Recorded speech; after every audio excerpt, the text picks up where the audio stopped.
This is Still a Part of Us, a podcast where moms and dads share the story of their child who was stillborn or who died in infancy.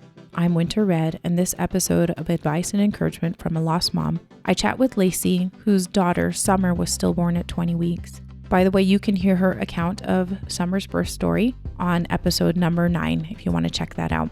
Today, I discuss with Lacie how she is not avoiding any emotions that are coming to her, and also how she parents Summer even now. And lastly, we talk a little bit about how she's discovering her new life and her new self. As a word of caution to our listeners, this discussion contains emotional triggers of stillbirth and infant loss. So please keep yourself emotionally and mentally healthy and seek help if needed. Hope this helps someone out there.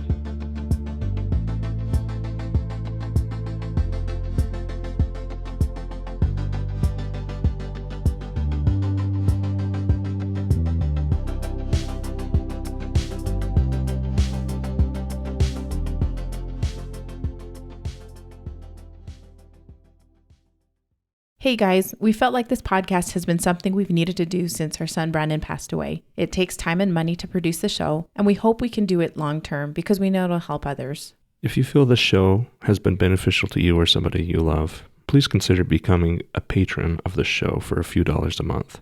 You do get the warm fuzzies of helping us and supporting the show, and there are some other pretty cool bonuses, including our daughter telling stories. Go to our website, stillapartofus.com, to get more details. Thanks. We are here with Lacie again. I just want to reference everybody to her episode about the birth story of her daughter, Summer Bryn. And that was awesome. We're going to reference some of those things right now. So Lacie, thank you so much for coming back on with me today. Just before we get started, I want to kind of back up and say, Lacie has been a little bit of a personal hero for me. I think I've maybe alluded to it a few times to her, but I just want to publicly acknowledge that she has helped me through our loss of our son, because Summer was born 1 month before Brandon was born. And I remember I had jumped on Facebook and Lacie posted this, and I was just horrified that this happened because I was rooting for her when she announced that she was pregnant.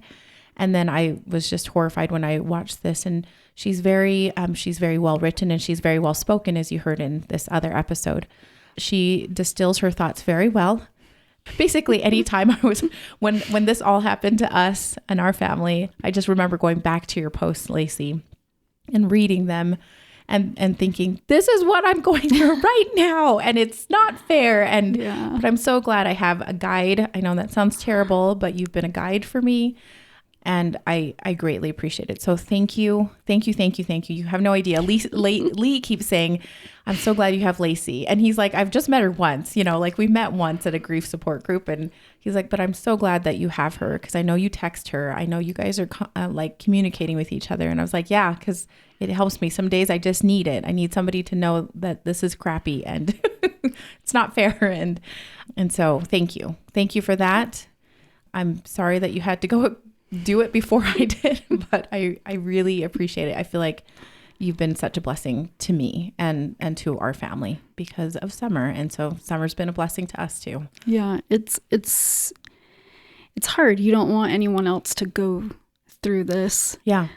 I think I had mentioned in a post earlier actually that like I had gone into my backyard. It, like you said, it had been a month. I had accepted a lot. Yeah. As far as Summer's passing, and I like to garden. I like to be outside. So I went out in my backyard and I just made it, I'm going to go sit with Summer. Yeah. And that just meant sitting on the chair. I was going to sit and just think about her, and without anybody there, just think again of what it was to have her weight on my chest as I sit back in a chair. Yeah. But then I go through your posts and you had finally kind of said that you had lost Brandon. Yeah. And there's a lot of, you feel awful for them, but at the same time, there was a little bit of relief to know you're not alone. Yeah. Isn't that funny? That's hard. I know it's hard to realize this. You're like, you feel conflicted about it. Like, oh, the crappiness doesn't just happen to me or whatever. You don't want anyone to live through it, but at the same time, you don't want to be alone. Yeah. And you appreciate the support. Yeah. So thank you. Just a little bit of context also. Lacie and I we went to pharmacy school at different years. I mean, she came after I did, but we worked together kind of indirectly. But so that's how I know her. And so it's been nice kind of talking along the lines of medical stuff versus. Yeah, it's a little different. Yeah, it's a little bit different. And I appreciate that we have that relationship as well. Now, so this is our part where we get to kind of have a little bit of a conversation about the grief process and what it's been like. So it's been just a smidgen over a year when we're recording this episode that Summer was born. How has that process looked for you in this last year? I would say that you're fairly new still. Do you know what I'm saying? Like, I'm not saying fairly new, but it's still pretty fresh. It really was not that long ago. You know, you get to a year and you kind of think that this has been forever. Yeah. Every day feels like forever that you've gone without your child. You're like, how can I live this for so long? But then when you do look back and you're like, it's only been 1 year. 1 year. It's insane. It's crazy. You're so fresh and you know that there's still so much more time to be had. Yeah. When you went home from the hospital, we kind of left off with the birth story of going home from the hospital without your child.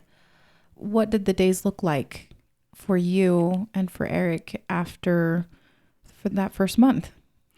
It is the worst process that you have to go through. And I remember the first day home. So, you know, I felt lucky enough that we went home and it was time for bed.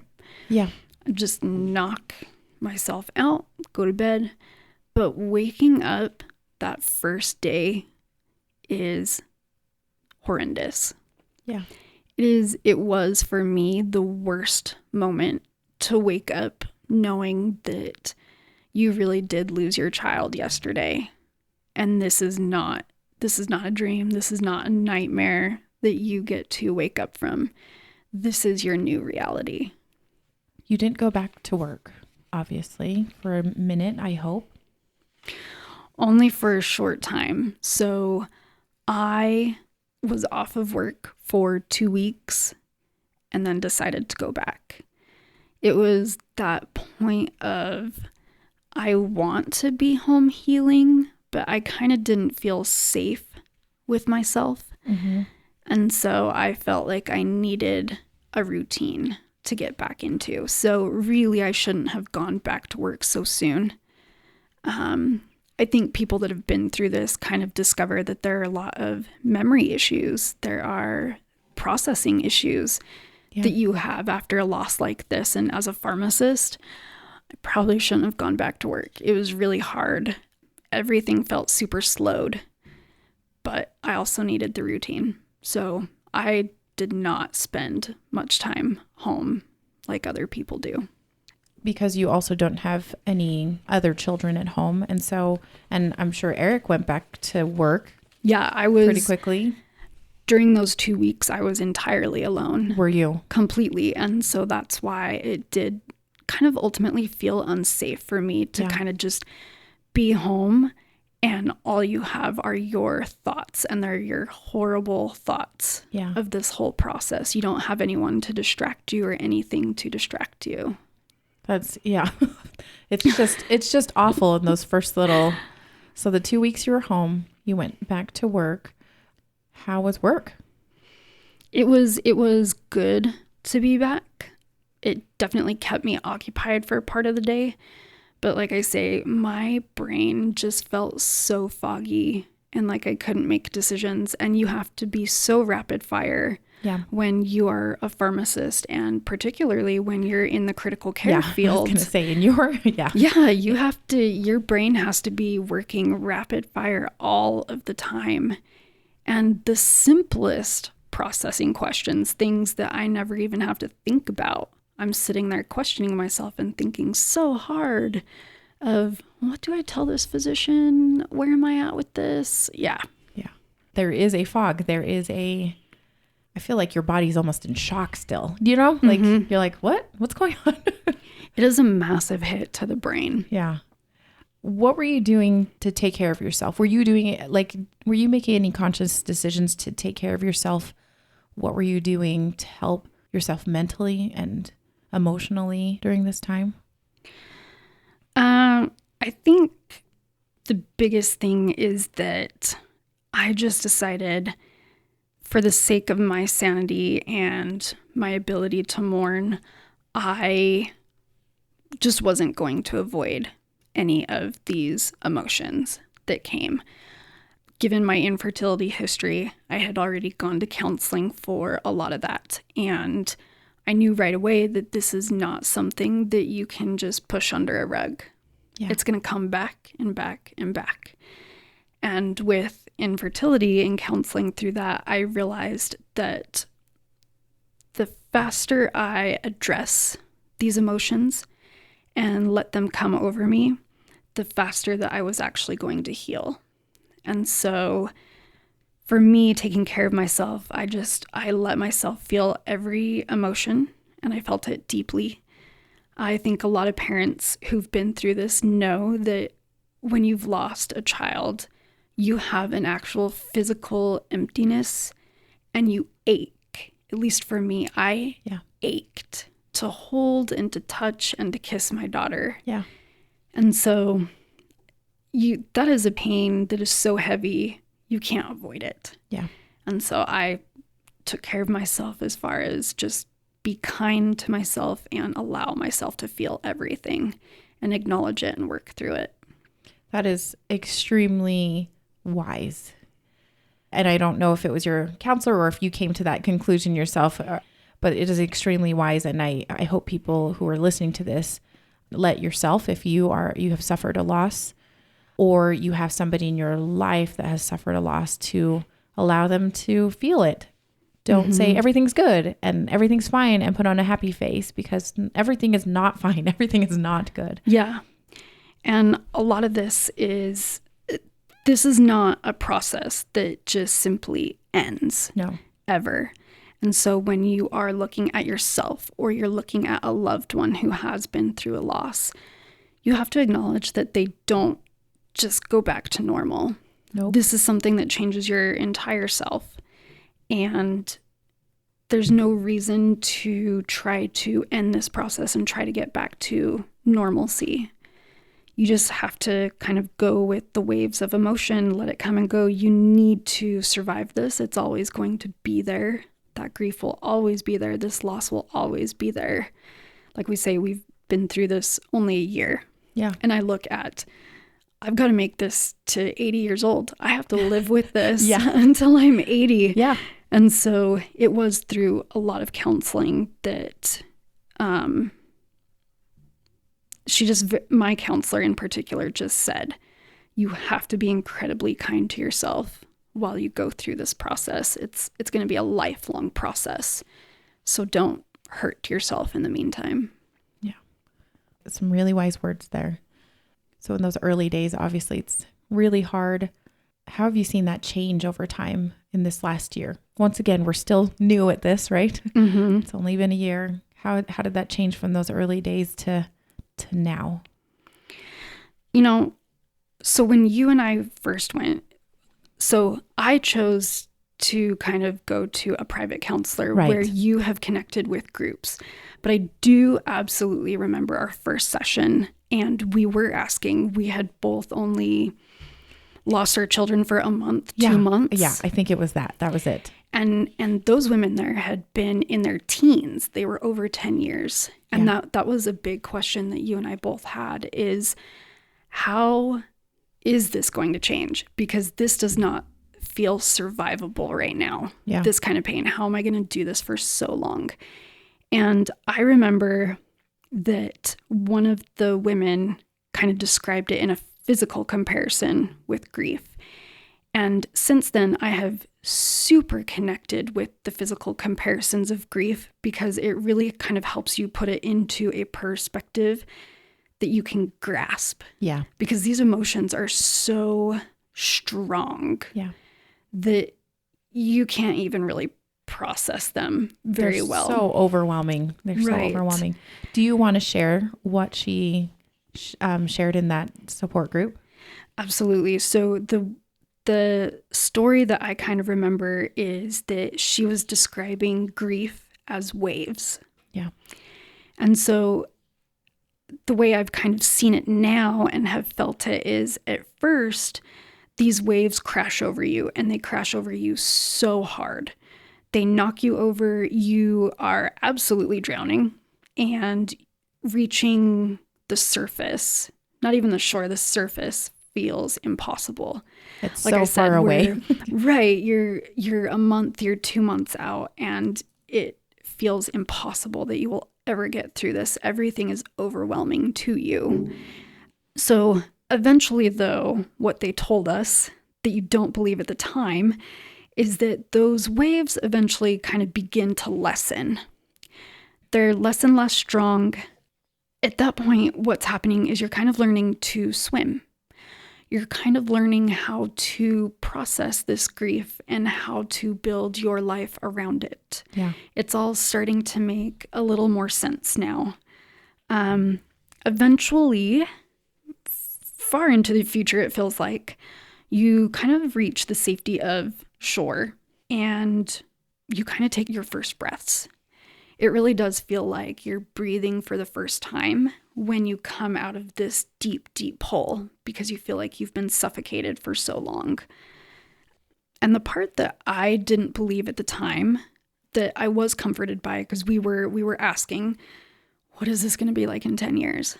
And they promise you something weird. And that is that once you're on the shore, you're actually going to decide to go back in the waves. Yeah, I was like, what?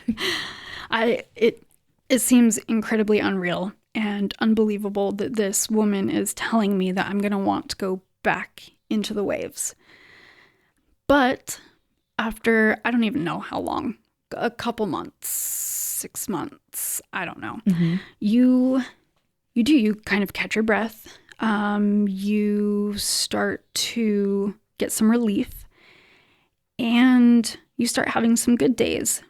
But then you kind of really do. You almost feel like you need to connect to your baby again, and you need to feel those emotions, whether they're good or bad. You kind of just want to feel those strong emotions. Yeah. Sometimes I just wanted to feel the weight of her on me. And so I would pull out her swaddle and just sit there and cry. Yeah. But it was actually a choice to say, I'm going to sit here and be sad, be overwhelmed for a moment. But I just need 10 minutes. Yeah. And you feel it, and you feel it deeply, and you come back out. And to me, when that actually first started to happen, it was kind of that sign. It's a beautiful moment that you've kind of grown stronger in your mourning, and you can actually choose when to feel and when not to feel all of this. Yeah. You don't ever believe you'll get to that point. Yeah. In those early days, it feels impossible because it's involuntary. Like you are weeping all the time. And you don't know why. Sometimes I just remember sitting in the back room one time and I was just like, I just can't stop crying. I really, honestly, am trying really hard to stop crying, but I cannot. And yes, I agree. Like I like the fact that you said that you've grown stronger in your mourning, and how you've processed that. I like that imagery of feeling stronger and having grown stronger because you've traversed this path, this really difficult path. Yeah. You've been through it, and now you know the process, you know the path. Yeah. And you're able to kind of find your way again. Yeah. I love that analogy. I have actually stuck onto that same analogy of the waves and eventually being on the beach and then wading back into the water. I remember her saying, sometimes you will need to wade back into the water and feel that, and feel that your baby is near. And I love the fact that you're like, I want it to it's like a time of connection, because there have been times when I've done the same thing where I'm like, okay, I'm going to go through Brandon's stuff. I'm going to look at his I'm going to look at his little picture book that I made of him, or I'm going to read this book because it's going to remind me of all the things. Mm-hmm. But that's okay. That's totally okay to do that. I think it feels healthy to me, and it feels like I get closer to my son because of it. Yeah. And it feels nice that it is a choice that you make. You feel like you have control of your life again, because like you said, at first it is all completely uncontrollable. Mm-hmm. You just cry and cry and cry, and you hurt so much. But then at some point you just say, like for me, it is, I am ready to go to her bedroom. I am ready to put some of her clothes away. Yeah. You just start to hit these moments where you say, I'm ready, and it's okay. Doesn't it feel like we've made some progress? Just a little bit. Just a little. Just a little bit. So what are some things that have helped you heal through this entire process? I mean, we're going to always have this wound with us. We're always going to have this scar. But what have you done to heal throughout this year? I mean, there's lots of things you eventually find. I've got a couple that were most important to me. And first and foremost, like I've kind of said counseling was the most important factor in me healing and mourning from the loss of my daughter. Again, we had experienced infertility prior to conceiving Summer, and I really, really struggled during this time. Infertility in itself it's a kind of it's a grieving process. You have to grieve for that too if you're the chance of not having children. It is. You know, after 2 years and having unexplained infertility, it was like we had already lost a child. Yeah. It's a child that you expected, had always dreamed of, and these memories were not going to play out like you thought they would. So infertility in its own way is already losing a child and having to grieve that entire process. And it's a long process because there's a lot of unknown behind it. I'll be quite honest that me getting through infertility with my counselor was actually harder for me to process than actually losing my daughter. And I think a lot of that comes down to the fact that there is a huge unknown component when it comes to infertility. Mm-hmm. And whereas, quite frankly, when you lose a child, you at least had this physical grasp. Yeah, I was going to say, like, you got to touch her. You got to, you saw her.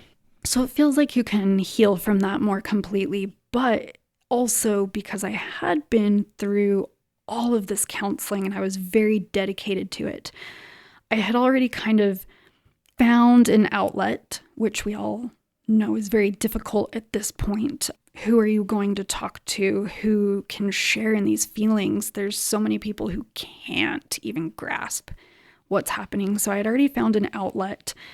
I had already learned a lot of different coping skills behind this already. And I had already learned a lot about myself and how I handle grief in association with infertility. And so, very honestly, the day I found out that I was going to deliver her, I hadn't yet gone into labor, and I texted my counselor. I actually didn't tell her what was happening at all. Oh. But I just said, I need a session. So before we had even had Summer. Oh my goodness. I was texting her because I knew I was going to need her. And I absolutely know that I would not be where I am today without counseling. Yeah. I want to second that completely because sometimes you just need somebody else that is not a family member or a friend to help. They have tools. They're honestly professionals. Yes. You need to give up the thoughts that you have of counseling and all this sort of stuff. They are a professional who they're going to guide you through these thoughts that you can't handle. Yeah. It's overwhelming. You have different thoughts coming at you all the time, and you cannot stay on a mental track to process them. Yeah. And so by going to a counselor consistently, they help guide you and learn through this. And I feel like you will heal so much faster as you process all of this. I second that completely. It really is. It makes a huge difference. Like in many aspects. So I'm going to just say counseling in general is awesome, especially in this case. When you've lost a child, it is hugely helpful. I completely agree with you on that, Lacie. Absolutely. Before we go on, I actually want to ask a question, and I hope this will help somebody. But how did you find your counselor? Because that is very intimidating to a lot of people. How did you find your counselor? So for my counselor in particular, I will say you need to trial people until you feel comfortable with someone. I remember because it was infertility that I was struggling with, I actually tried to ask my OB-GYN, who would you recommend? And ultimately, my particular counselor, I put in infertility counseling.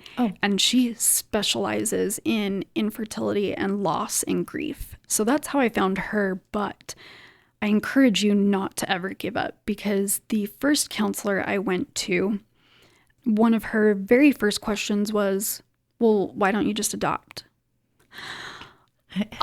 I mean, I'm going through a lot right now. I don't know. I need you to help me out as to why I don't feel this deep need to adopt. Like, I need you to help me decipher, do I do adoption? Do I do IVF? Do I give up?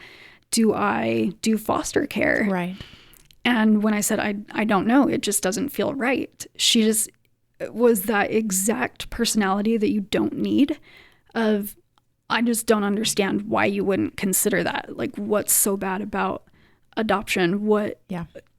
So what, you can't have your own biological child? Like, just do this.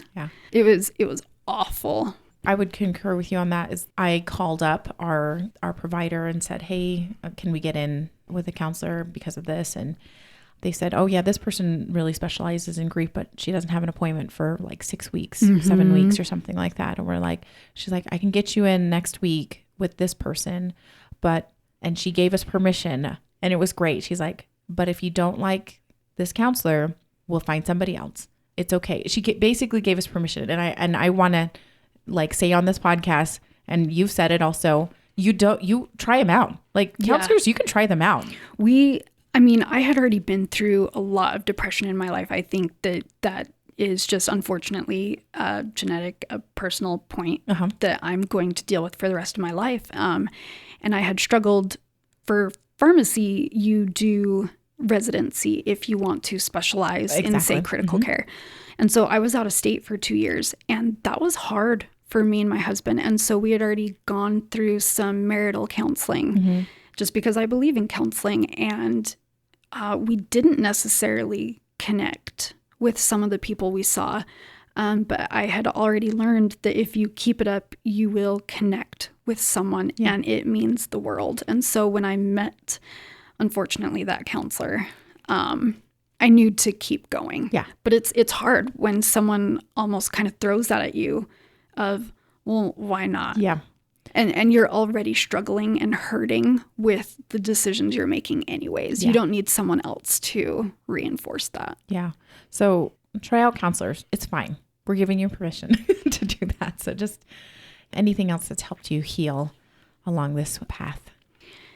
So outside of counseling, a general way to kind of state this is that to help me heal, I still take care of my baby. Explain that a little bit more. Right. For somebody that hasn't, because somebody that hasn't suffered a loss might not quite understand that. So let's hear that. It's kind of like that motherly feeling. You and your hormones, your body does not understand that your child is not here. You still have that deep need to take care of your baby. You almost still hear them crying. I've never even had a first child, but I would still wake up expecting that there should be cries, that I should be taking care of my baby.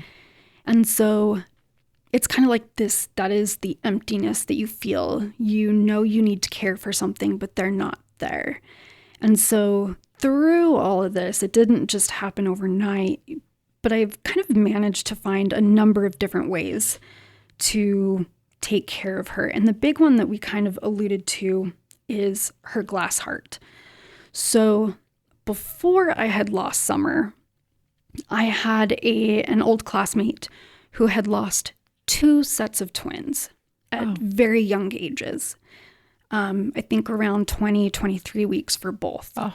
And so I remember this, and this was years prior to me having Summer, he had posted photos of their ashes put into glass hearts. Oh.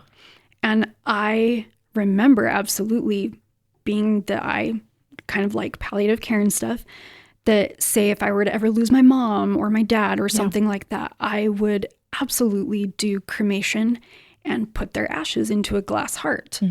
Because then to me, I never connected with burial. I don't like the fact that my grandparents are buried. I never go to the cemetery.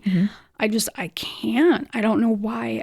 So to me, having that glass heart is them there physically with you all the time. Yeah. And so, as morbid as it seems, when my water broke, because that's the idea that I had of end of life care, I knew that I was going to put Summer, I was going to have her cremated and put her into a glass heart. So I did that, and I've got her on my front room shelf.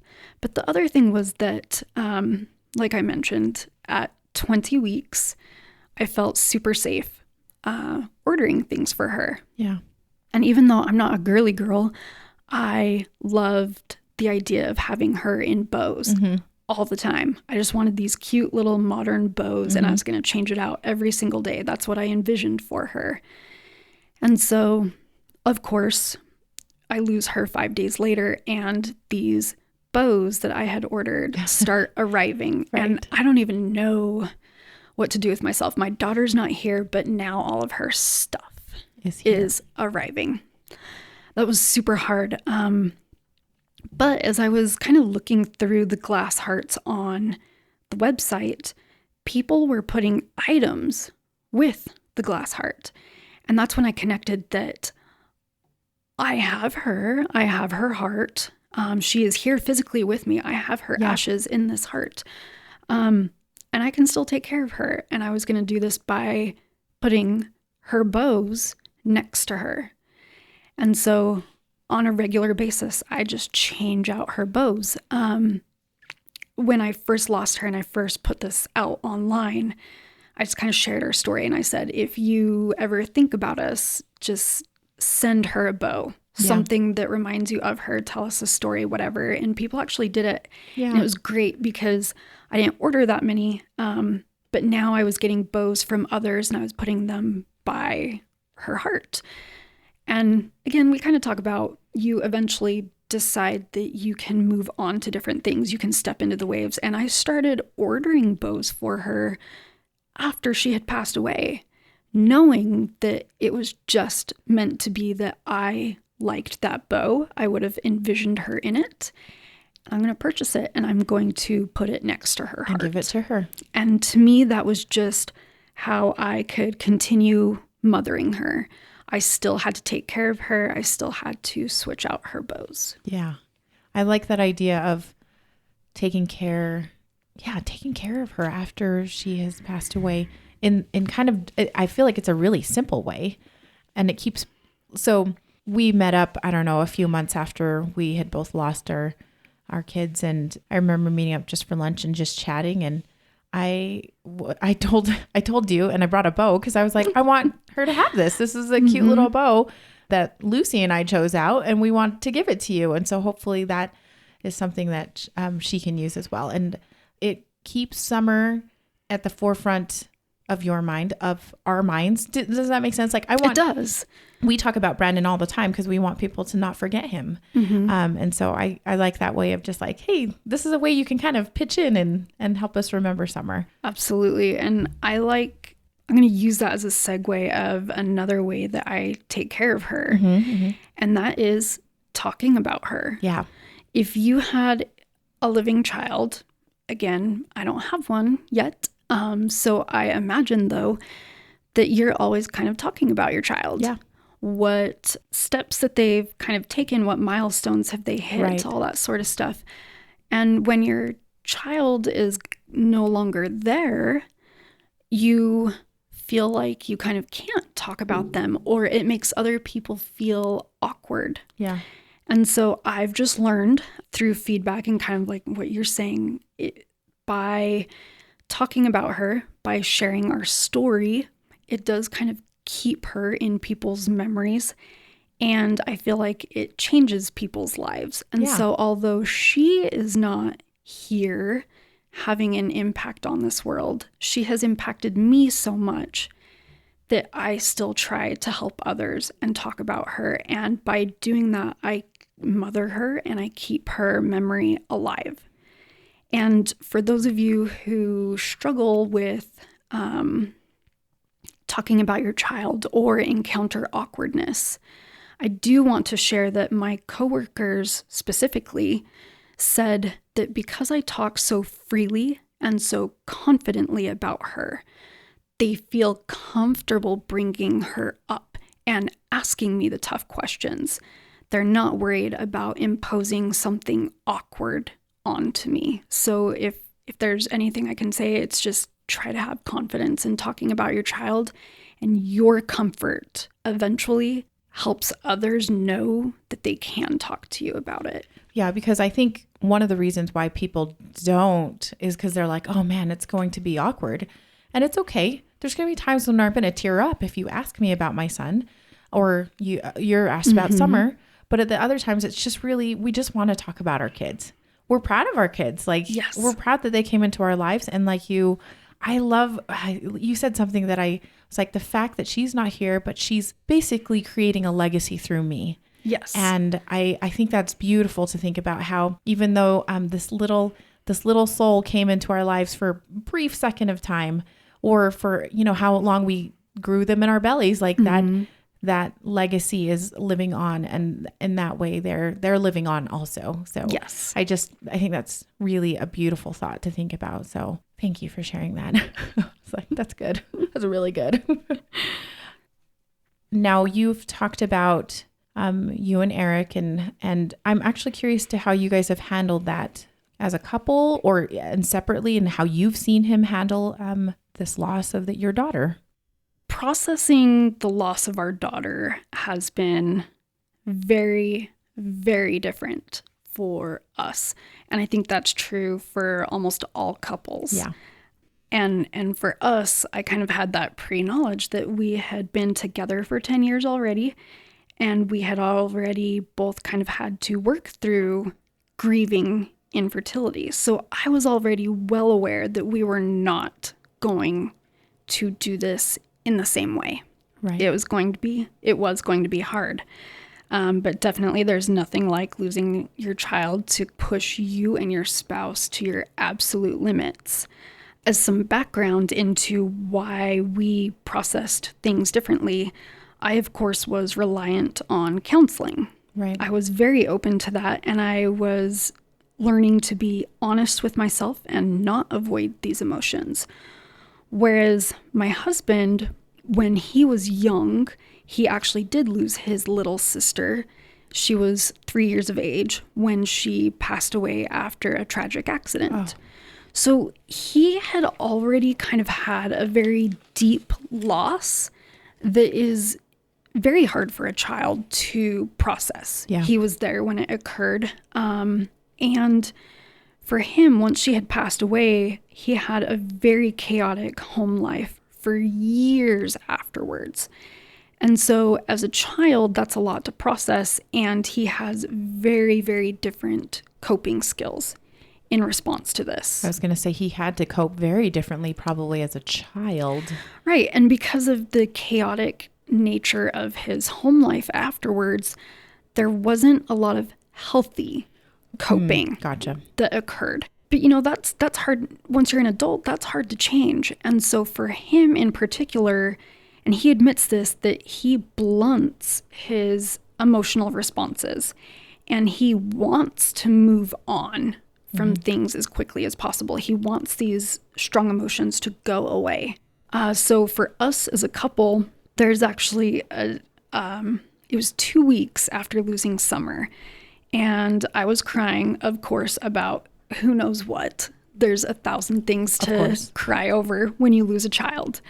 And my husband came in and just kind of very bluntly told me that he wanted me to be over this already. And of course, I know that your minds are blowing. My mind was blowing. My emotions were bursting when he said this. I was super offended. I was super hurt. It was kind of like, how dare you tell me that I need to be over our daughter in 2 weeks? So obviously this conversation didn't go well. It really just didn't go at all. Yeah. Everything takes a while, and this took several days for us to kind of work out. But when, through the skills of counseling, I reevaluated what did he really mean by this. And I took his words literally, which how can you not? Yeah. I want you to be over this. So I took them very literally and thought he wants me to be over her. If that's the case, then there's no way he loves her as deeply as I do. Because how can you just kind of get over it after losing your daughter in that amount of time? But what I looked at and what we talked about is that what he wasn't expressing was that he just couldn't bear to see me in so much pain. He didn't want to see me crying and all that sort of stuff. Honestly, during infertility, I said I struggled with it very hard. And I actually, when one of our IUI procedures didn't work out, it was one of the last ones before it's this or IVF, I had a complete emotional breakdown. And I just had this thought of, I want to end it all. So I'm driving home from work in the middle of the night, so there's really no one on the freeway, and I'm going freeway speeds. And I have this thought of, well, just end it all. This pain hurts so much. And I felt a twitch in my arm of grabbing the wheel. And I don't know what stopped me, but you can imagine that had I cranked that wheel at all, that would have been it. Yeah. And so my husband was aware of this situation, and he kind of figured if I'm crying and this is as painful as it gets, how will I survive this? And so it's not that he wanted me to get over it. He just couldn't bear to see me hurting so bad and knowing that there was the possibility that he could lose me too. Yeah. And to be fair, when I say he had a chaotic life afterwards, his mom never coped from the loss of her daughter. Yeah. And so she got into drugs afterwards. And ultimately, it was a many-year process because obviously she had passed away when the daughter was 3 years old. And his mom was still living when I met my husband. But she ultimately did pass away from an overdose. So for him, he had every right to be concerned that he would lose me too, because he had lost his mom to it, basically, even though it was a long process. Yeah, he basically witnessed. Yeah, that is terrifying to think about from his point of view. Right, but it's just that's a big turning point for us. We had already, again, we knew that we were going to grieve differently. That was a huge point in which we acknowledged our differences, obviously. And at this point, we both kind of had to accept that we were not going to demonstrate our grief the same, and we were not going to grieve on the same timeline. Yeah. At all. And this, you just have to accept that this is going to be okay. You're going to have to take different paths to arrive at the same place, and you kind of just have to respect what it is that helps each of you get there. For us, ultimately, that meant that I had to be very honest if I was not doing well, I just had to tell him that this is exactly what I'm feeling so that he could grasp and know that I was safe. He was able to let me be sad. Gotcha. And for me, I just kind of needed to, again, understand that unfortunately, he's just going to have blunted emotions. It doesn't mean that he doesn't love our daughter any less. Yeah. It's just that he truly has learned to process emotions differently, and he doesn't demonstrate them. Yeah. But that doesn't mean that we're not both mourning our daughter and needing to heal from all of this. I want to point out something to listeners and such, especially those who have a lost mom or lost dad in your life. Maybe you haven't gone through the loss yourself, but you're maybe helping somebody.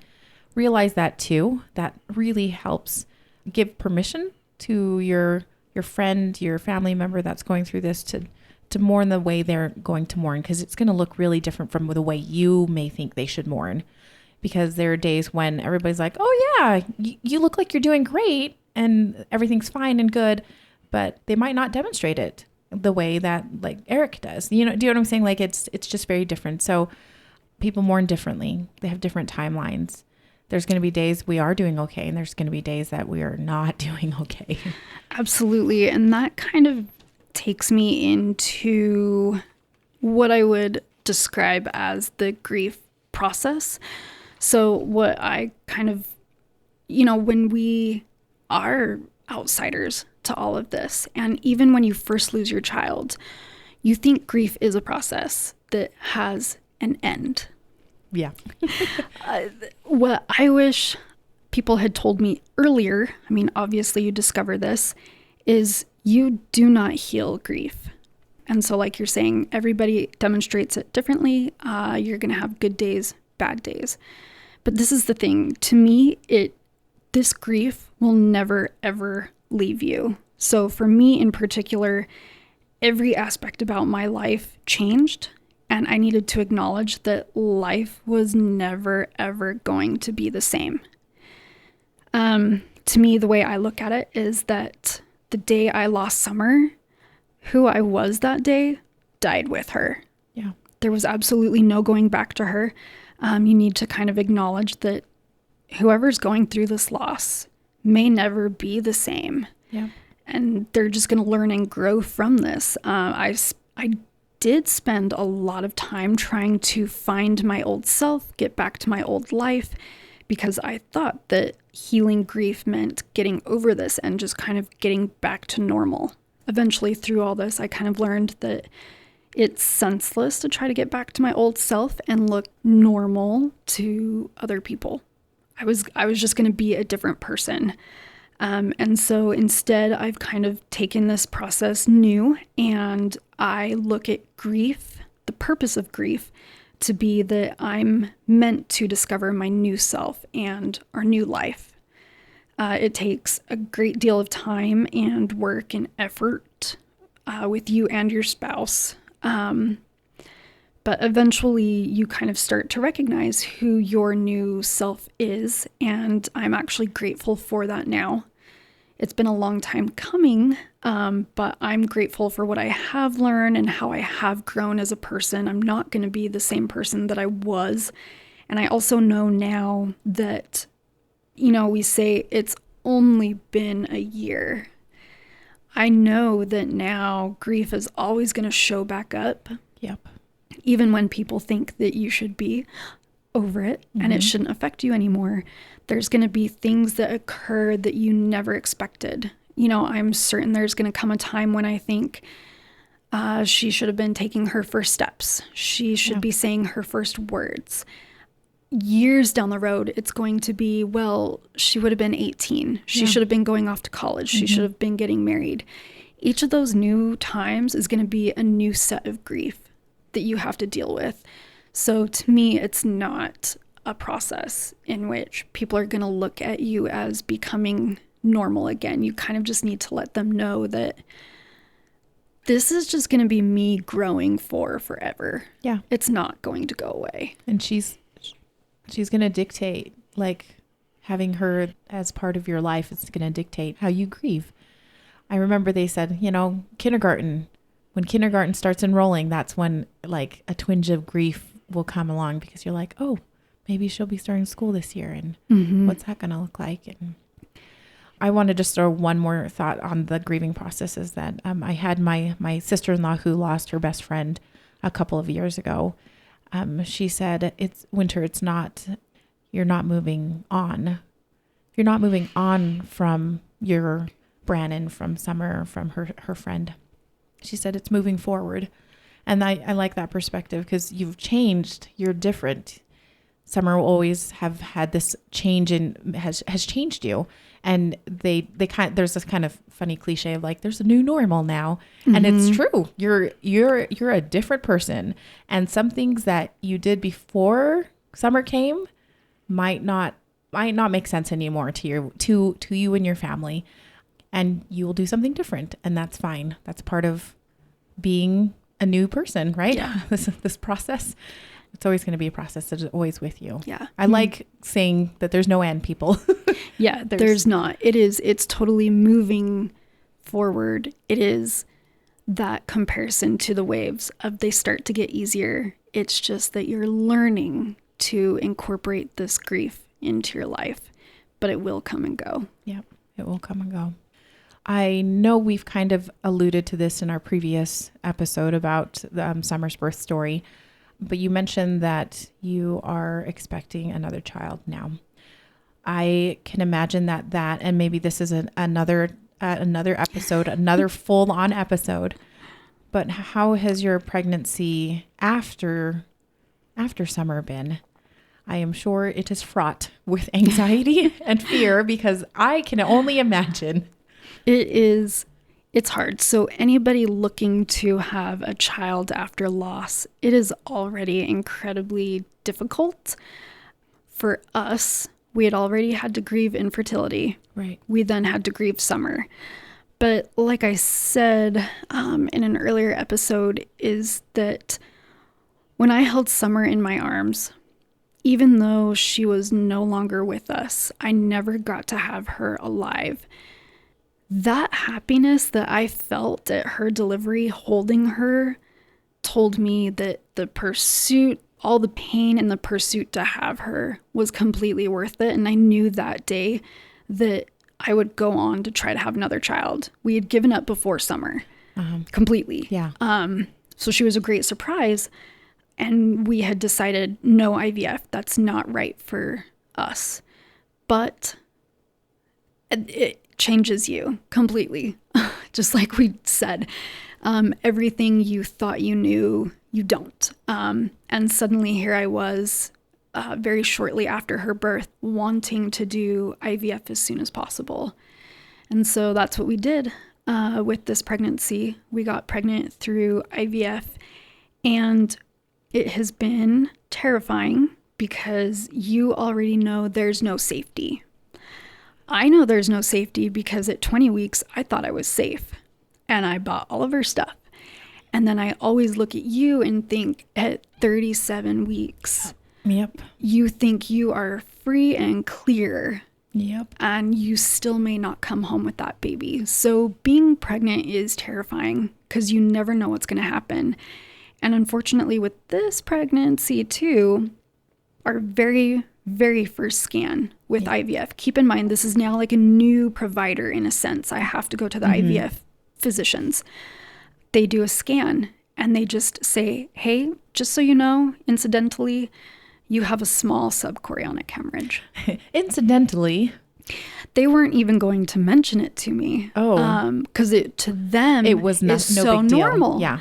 To them, it was so normal. And I feel like I got hit in the chest. I was about to say, I was like, that would probably put me in a tailspin. I was like, I've been here before. I have already done this. You've got to be kidding me. Yeah. And I tell them this, like, I have already done this. I know that you think this is going to heal, but I know it's not. And sure enough, 2 weeks later, I have a hemorrhage, a bigger hemorrhage. Thankfully, this one never got as large as Summer's did at all. And being a pharmacist, this time there's really no treatment for subchorionic hemorrhage. Mm-hmm. But I had nothing left to lose. I had already gone through option A, which was being conservative, and I lost my daughter. Me and my critical care pharmacist, coworkers, there's a drug out there called TXA, essentially, and it helps to stop with bleeding. The problem is that this has not really ever been studied in this setting, and you don't know that by stopping this hemorrhage that you could cut off blood flow to this tiny little embryo, essentially. So I bled once. We kind of let that go. Mm-hmm. It wasn't that big. Okay. But then I kept bleeding, and I had another bleed. And at that point, I called my doctor, my regular OB-GYN, and said, I want to do this. And she stops me and says, "Now, I need you to know there's no data behind this." Right. And I don't want to hear any of this. I know this. I've read the studies, but I have no option left. So I actually cut her off, and I say, it doesn't matter. I already know how option A ends. Yeah. And she's like, "It's okay." I completely agree. And so we went forward with TXA. It stopped my bleeding immediately, and it started resolving very quickly, something that did not happen with Summer. Right.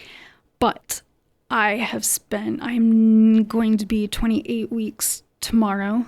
I've spent this entire pregnancy, though, terrified that at any moment my water could break. Right. And so we're constantly just looking to the tiny milestones. And 28 for us is very important because, again, with palliative care, I have very different ideas about quality of life. Yeah. I don't want to save my baby at 23 weeks, 24, 25. I know that others have different perspectives on that. But to me, quality of life is important. And getting to 28 weeks is when you start to have better outcomes. Yeah. And so we're super excited to get to this point, but it has been hard. And kind of what we've talked about a little bit with Summer's pregnancy being that I had so much to worry about. I haven't been able to look at what do we necessarily name her again? Yeah. What do we do for childcare? What sort of things do we purchase for her? I cannot go purchase anything because I'm terrified of purchasing something like I did with Summer and days later losing her and having to come home to baby items that will never be used. Yeah.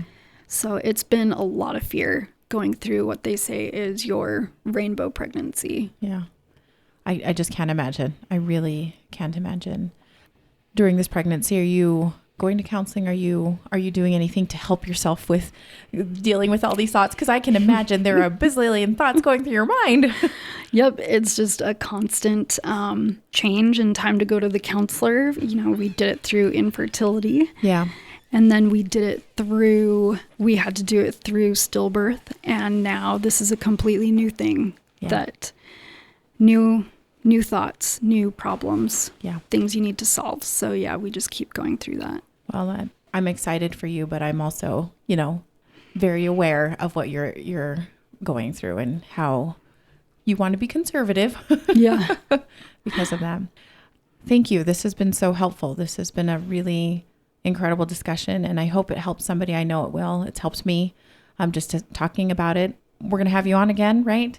Okay. Yeah. Because I'm pretty sure that's going to happen. So there's so much to talk about. Just like we've talked about prior to this, you could write a book on all of this. There's no shortage of topics. Yeah, there really is not. But thank you. And thanks for sharing your story of Summer. That was very touching. And I'm glad I know now more about her because we've talked about her story before. But there's been some really cool bits that came out during these episodes, and I really appreciate that so much. So thank you so much for coming on. Thank you. And I know that our listeners will benefit. So thank you. Once again, I am so grateful that I was able to talk to Lacie and have a great discussion with her. She has been such an inspiration to me, and I am so grateful that I have benefited personally from her, and also I hope you guys have benefited from what she had to say. We will definitely have her on again because she has so many insights on this thing we call grief. So once again, thank you, Lacie, and thanks to Summer too.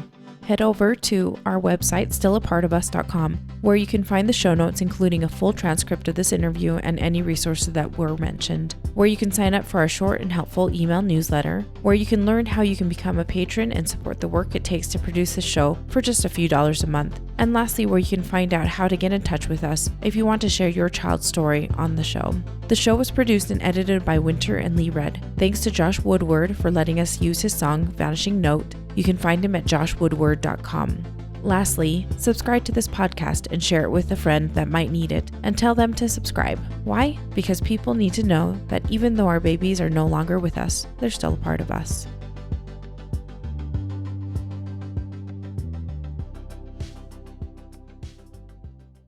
At every party, there are two kinds of people, those who want to go home and those who don't. The trouble is, they are usually married to each other. Ann Landers.